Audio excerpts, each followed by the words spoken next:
there, this is Dr. Gagan back again with another video of cosmetic injections. In this video, we'll talk about nose fillers, how it's done, what are the precautions, and what can you expect after the procedure. So let's get to the video straight away and then see you at the end.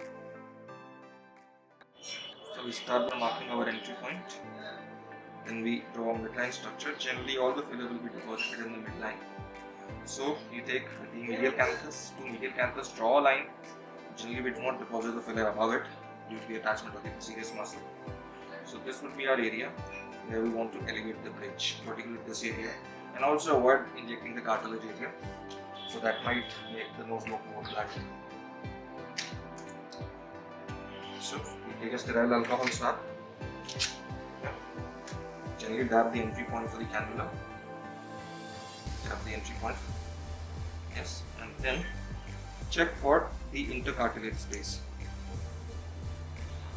You would be a small dip happening right here, right in this region. So you go prick.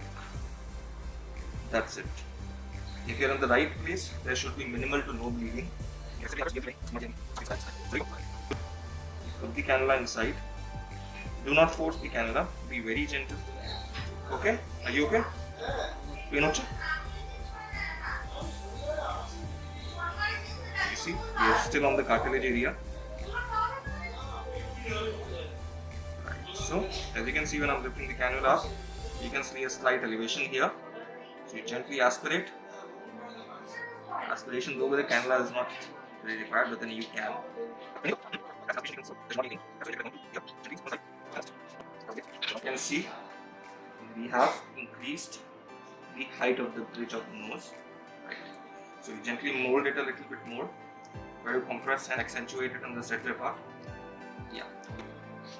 So what do we do about the rest of the product? So if you want to reduce the thickness of this, we can put a little filler around in the naso-labial area. So that will help in compression of the lateral alar cartilage. And again, lift up. So again, make an entry point for the cannula, like this. That when you are filling, always fill medial to the fold or below the fold. Don't go above it. That increases the density of the fold and makes the situation worse. So like you see, this is my cannula here, tip of the cannula, and this is the fold. So I'm medial to the fold. I aspirate again gently, and then I fill this region.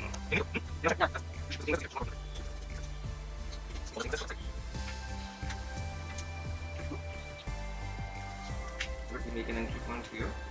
Let me fire.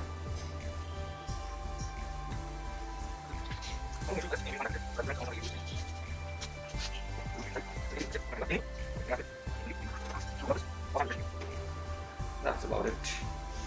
Gently compress the areas of the prick point or the entry of the cannula, and that's about it. Yeah. So as you can see, there's no major bleeding. So this bleeding point will compress it for roughly a minute or so. Well, I hope you liked the video.